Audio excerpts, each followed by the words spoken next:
Canal Cyber Contos apresenta A Guerra dos Mundos, de H.G. Wells.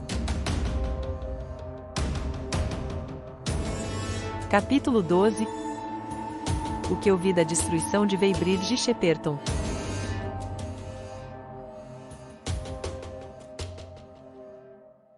Quando a manhã ficou mais clara, nós nos afastamos da janela de onde observáramos os marcianos e descemos silenciosamente. O artilheiro concordou que não era seguro continuar na casa. Ele pretendia seguir em direção a Londres e lá se reunir à sua bateria, a Neno 12 da artilharia montada. Meu plano era voltar imediatamente para Leatherhead. A força dos marcianos me impressionara tanto que eu decidira levar minha mulher para New Haven e sair com ela do país. Eu já percebera que a região em torno de Londres inevitavelmente se tornaria o cenário de uma batalha desastrosa antes que aquelas criaturas fossem destruídas. No entanto, entre nós e Leatherhead havia o terceiro cilindro com seus guardiões gigantes. Se eu estivesse sozinho, acho que teria arriscado e cruzado o campo aberto. Mas o artilheiro me dissuadiu. Não é justo para com uma boa esposa torná-la viúva, disse-me. E no final concordei em acompanhá-lo, sob a proteção da floresta, até Street Cobham ao norte, antes de nos separarmos. Dessa forma, eu faria um grande desvio por Epsom para chegar a Leatherhead. Eu teria partido imediatamente, mas meu companheiro militar estivera em ação e sabia melhor do que eu o que fazer. Obrigou-me a revistar a casa em busca de um cantil e o encheu de uísque. Recheamos todos os bolsos que tínhamos com pacotes de biscoitos e fatias de carne. Depois, saímos de casa e descemos o mais rápido possível a estrada rústica pela qual eu subira na noite anterior. As casas pareciam desertas. Na estrada vimos 3 corpos carbonizados, atingidos pelo raio de calor, e aqui e ali objetos que as pessoas deixaram cair. Um relógio, um chinelo, uma colher de prata e outros pobres objetos de valor. Na esquina, na direção do correio, uma pequena carroça cheia de baús imóveis, mas sem cavalo, jazia com a roda variada. Um cofre fora quebrado às pressas e atirado sob os escombros. Exceto pelo alojamento do orfanato, que continuava em chamas, nenhuma casa sofrera muitos danos ali. O raio de calor passara raspando nas chaminés e seguira adiante. No entanto, fora nós dois, não parecia haver viva alma no Monte Maybury. A maioria dos moradores havia escapado, suponho que pela estrada de Old Walking, a estrada que eu usara para chegar a Leatherhead, ou estava escondida. Continuamos descendo, passamos pelo corpo do homem de preto, encharcado agora devido à tempestade da noite anterior, e chegamos à floresta na base do monte. Avançamos pelas árvores em direção à ferrovia sem encontrar ninguém. As árvores do outro lado dos trilhos não passavam de ruínas escoriadas e enegrecidas. A maioria delas caíra, mas algumas continuavam de pé, os troncos fúnebres e cinzentos, com folhas escuras e não verdes. Do nosso lado, o fogo apenas chamuscara as árvores mais próximas, não tendo conseguido se propagar. No sábado, os lenhadores haviam trabalhado no local. As árvores derrubadas tinham sido empilhadas numa clareira, e a serragem ainda cercava a serra mecânica e seu motor. Perto dali, uma cabana temporária fora abandonada. Não havia um sopro de vento naquela manhã, e tudo estava estranhamente silencioso. Até os pássaros estavam quietos. Enquanto andávamos, eu e o artilheiro falávamos aos sussurros e olhávamos para trás de vez em quando. 1 ou 2 vezes paramos para escutar. Depois de algum tempo chegamos à estrada, e ao fazê-lo ouvimos um tropel de cascos e vimos por entre as árvores 3 soldados de cavalaria cavalgando lentamente em direção a Woking. Nós os chamamos, e eles pararam enquanto corríamos para alcançá-los. Eram um tenente e 2 soldados da 8ª Companhia de Hussardos, com um aparelho parecido com o teodolito, que o artilheiro me disse ser um heliógrafo. Vocês são os primeiros que eu encontro esta manhã vindo daquela direção. O que contam? Sua voz e seu rosto estavam ansiosos. Os homens atrás dele nos olhavam com curiosidade. O artilheiro saltou da encosta para a estrada e bateu continência. O canhão foi destruído ontem, senhor. Eu estava escondido. Agora estou tentando voltar para a bateria, senhor. Vai avistar os marcianos daqui a uns 800 metros. Como diabos são eles? São gigantes blindados, senhor. Tem uns 30 metros de altura. 3 pernas e um corpo que parece de alumínio, com uma enorme cabeça encapuzada, senhor. Não me venha com essa. Que história estapafúrdia. O senhor vai ver. E eles carregam um tipo de caixa, senhor, que lança fogo e fulmina as pessoas. Como assim? Um canhão? Não, senhor. E o artilheiro começou uma vívida descrição do raio de calor. Na metade, o tenente o interrompeu e olhou para mim. Eu ainda estava na encosta ao lado da estrada. Você viu tudo isso? É tudo verdade. Bom, suponho que seja minha obrigação ver também. Ouça. Disse ao artilheiro. Fomos enviados para evacuar os moradores. É melhor você se apresentar ao General Marvin e dizer tudo o que sabe. Ele está em Weybridge. Sabe o caminho? Sei. Uns 800 metros, vocês acham? No máximo, respondi e apontei para as árvores ao sul. Ele me agradeceu e seguiu em frente, e nunca mais os vimos. Um pouco mais adiante, encontramos um grupo de 3 mulheres e 2 crianças na estrada, desocupando uma casinha de lavrador. Haviam conseguido um carrinho de mão e o enchiam com trouxas de aspecto sujo e móveis surrados. Elas também se apressaram em falar conosco enquanto passávamos. Perto da estação Byfleet, emergimos dos pinheiros e encontramos o campo calmo e tranquilo sob o sol da manhã. Estávamos bem além do alcance do raio de calor, e não fossem algumas casas desertas e silenciosas, os preparativos para mudança em outras, e o grupo de soldados na ponte sobre a ferrovia olhando em direção a Woking, o domingo pareceria idêntico a qualquer outro. Várias carroças e carretas avançavam rangendo pela estrada para Addlestone. De repente, através de um portão, vimos sobre um prado plano 6 canhões de grande porte, a intervalos regulares e apontados para Woking. Os canhoneiros estavam ao lado das armas, esperando, e as carroças de munição estavam a uma distância eficiente. Os homens pareciam quase em posição de sentido. Ótimo, disse eu. Vão conseguir dar pelo menos um tiro. O artilheiro hesitou no portão. Vou continuar. Mais adiante no caminho de Weybridge, logo depois da ponte, um grupo de homens de farda branca erguia uma longa barricada, com mais canhões atrás. É como atirar flechas contra relâmpagos. Disse o artilheiro. Eles ainda não viram aquele raio de fogo. Os oficiais, que não se ocupavam diretamente com o trabalho, olhavam para sudoeste, por sobre a copa das árvores, e os homens que cavavam erguiam-se de vez em quando e olhavam na mesma direção. Byfleet estava uma desordem.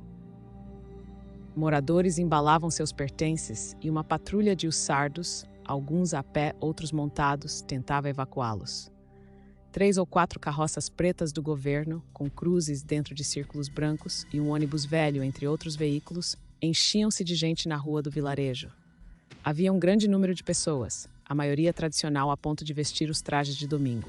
Os soldados tinham enorme dificuldade para fazê-las entender a gravidade da situação. Vimos um sujeito idoso enrugado, com um enorme baú e 20 ou mais vasos de orquídeas, protestando furiosamente com o cabo que pedia que deixasse seus pertences. Parei e o agarrei pelo braço. O senhor sabe o que vem logo ali? O que? Eu estava explicando que estas coisas têm valor. A morte. A morte vem vindo.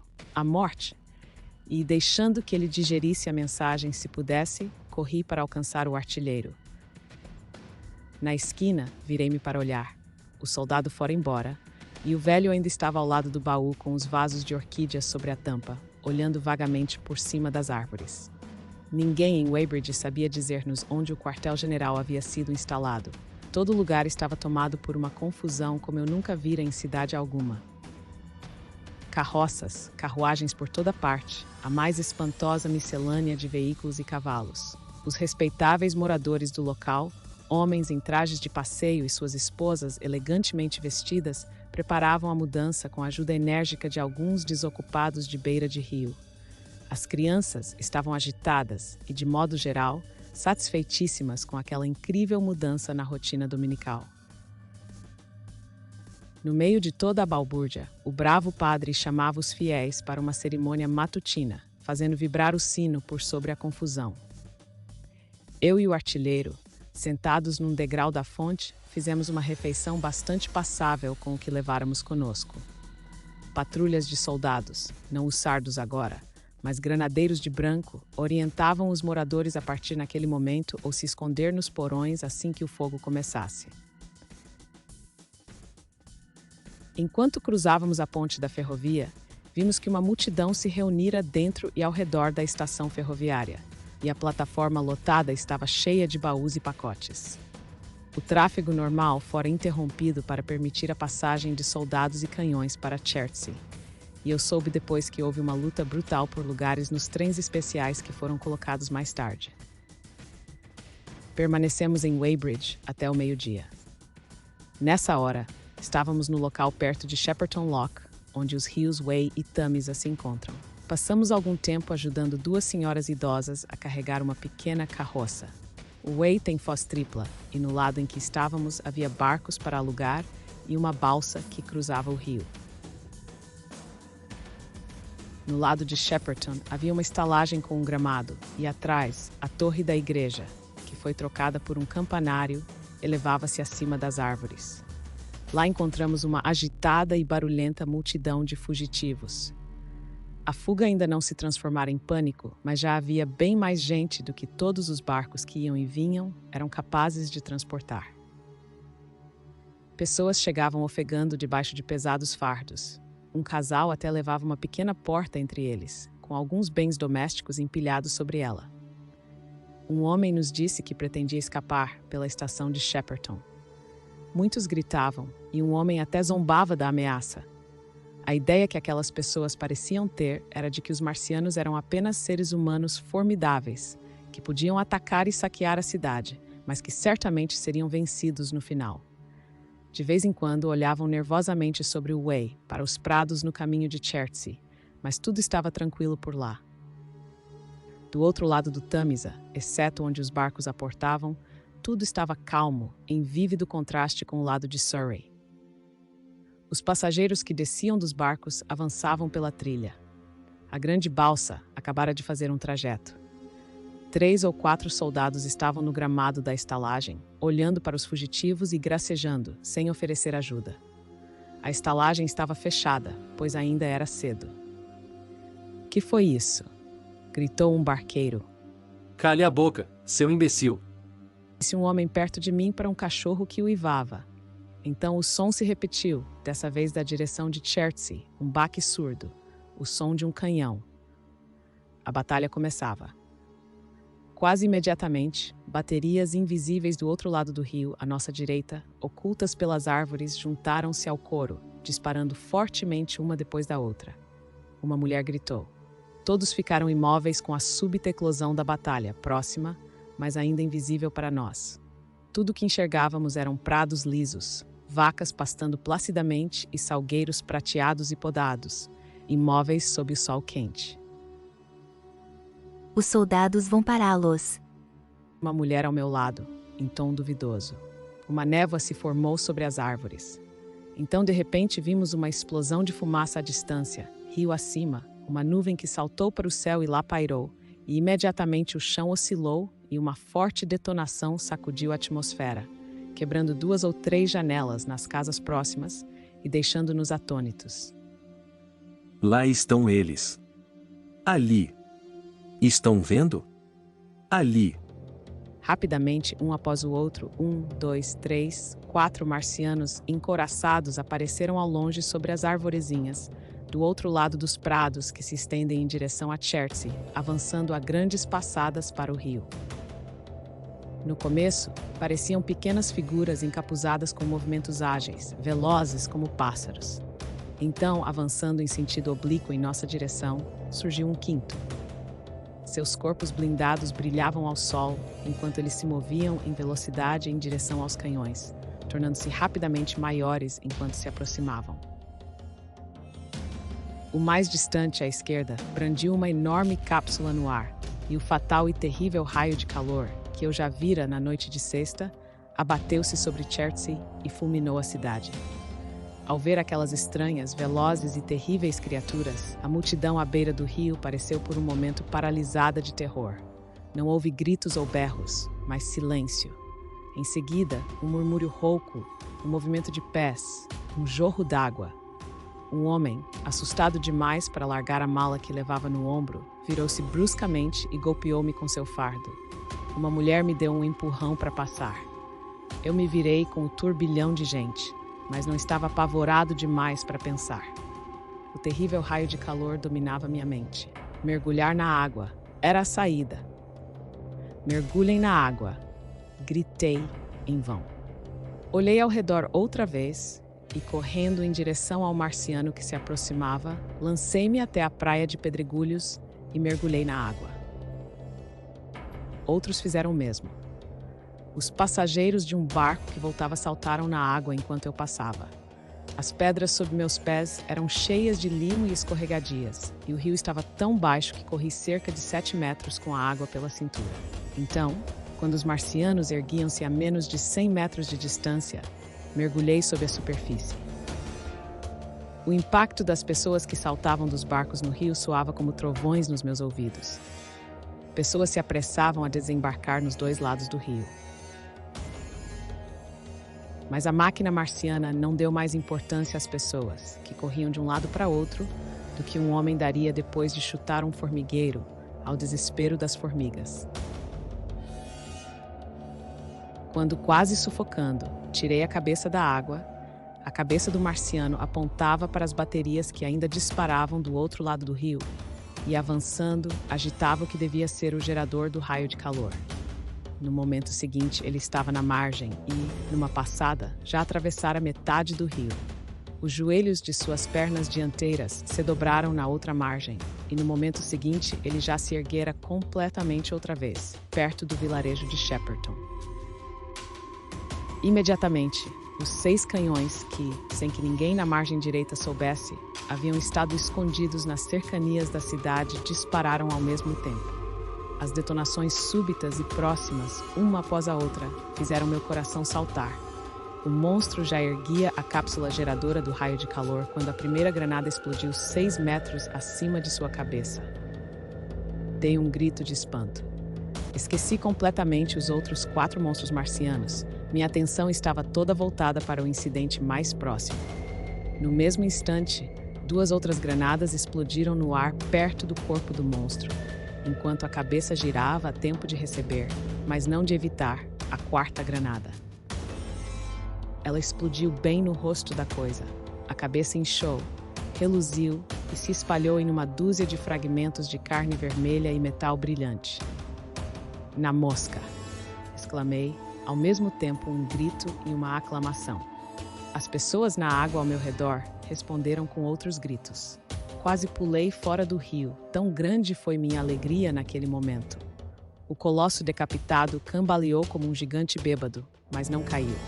Recuperou o equilíbrio por milagre e, não mais comandando seus passos e erguendo rigidamente a câmara que desfechava os raios de calor, avançou aos tropeços sobre Shepperton.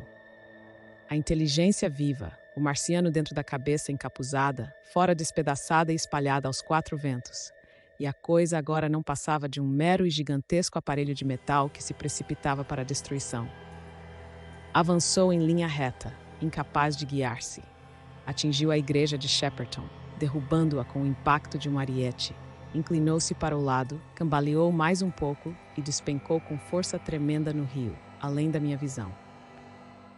Uma explosão violenta sacudiu o ar, e um jato de água, vapor, lama e estilhaços de metal subiu ao céu. Ao ser atingida pela câmara do raio de calor, a água logo se transformara em vapor. Em seguida, uma imensa onda, como um macaréu lamacento, mas quase escaldante, irrompeu ao redor da curva do rio. Vi pessoas debatendo-se para chegar à margem. Ouvi seus gritos indistintos acima do estrondo e da efervescência da queda do marciano. Por um momento, não dei atenção ao calor e esqueci a necessidade patente de autopreservação. Avancei pela água tumultuosa, empurrando um homem de preto até conseguir enxergar o outro lado da curva. Alguns barcos abandonados eram jogados de um lado para outro na confusão das ondas. Avistei o marciano tombado, estendido sobre o rio e quase todo submerso. Espessas nuvens de vapor emanavam dos destroços, e através da névoa de fumaça tumultuosa eu via, de modo intermitente e vago, os membros gigantescos debatendo-se na água, espalhando borrifos de lama e espuma no ar. Os tentáculos agitavam-se como braços vivos, e não fosse a falta de propósito desses movimentos, era como se uma criatura ferida estivesse lutando pela vida entre as ondas. Enormes quantidades de um fluido marrom avermelhado jorravam ruidosamente da máquina. Minha atenção foi desviada dessa agitação mortal por um clamor furioso, como o das sirenes de nossas cidades industriais. Um homem perto do caminho de Sirga, com água até os joelhos, gritava inaudivelmente para mim e apontava. Olhando para trás, vi os outros marcianos avançando com passos gigantescos pela margem do rio, vindos da direção de Chertsey. Os canhões de Shepperton espocaram, dessa vez inutilmente. Mergulhei de imediato na água e, prendendo a respiração até que cada movimento fosse um suplício, avancei dolorosamente sob a superfície até não poder mais. A água turbulenta ao meu redor ficava cada vez mais quente.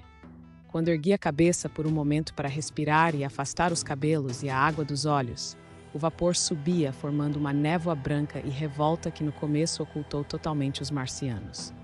O barulho era ensurdecedor.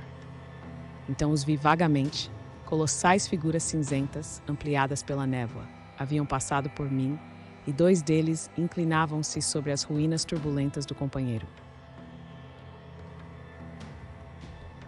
E os raios sibilantes alvejavam à torto e à direito. O ar estava repleto de sons, um conflito ensurdecedor e confuso de ruídos. O clangor dos marcianos, o estrondo das casas caindo, o tumulto de árvores, cercas e galpões incendiando-se e o rugir e crepitar do fogo. Uma fumaça preta e densa subia e se misturava ao vapor do rio, e enquanto o raio de calor era lançado de um lado a outro de Weybridge, seu impacto era assinalado por um clarão branco e incandescente que logo dava lugar a uma dança de chamas lúridas. As casas mais próximas continuavam intactas, aguardando seu destino, sombrias, indistintas e pálidas entre o vapor, com o fogo cercando-as atrás. Por um momento permaneci ali, mergulhado até o peito na água quase fervente, perplexo, sem esperança de fuga. Através da fumaça vi as pessoas que estiveram comigo no rio saindo da água por entre os juncos, como pequenos sapos escapulindo pela grama à chegada de um homem, ou correndo de um lado para o outro, desnorteadas no caminho de Sirga. Então, de repente, os clarões de luz branca do raio de calor desviaram-se na minha direção. Ao serem tocadas por ele, as casas desmoronavam, expelindo chamas. As árvores viravam fogo com um rugido.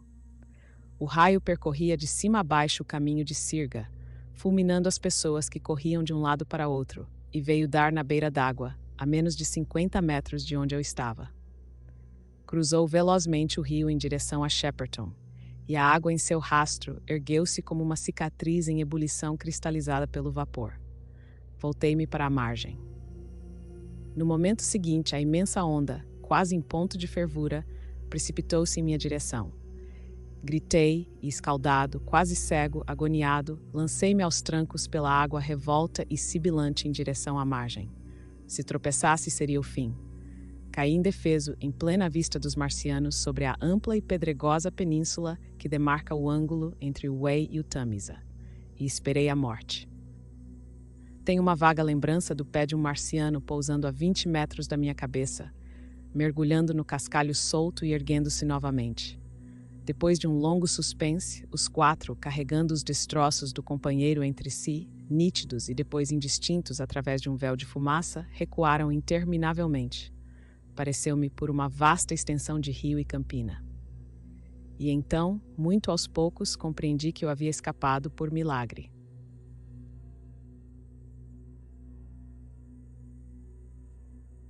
Curta o vídeo e inscreva-se no canal.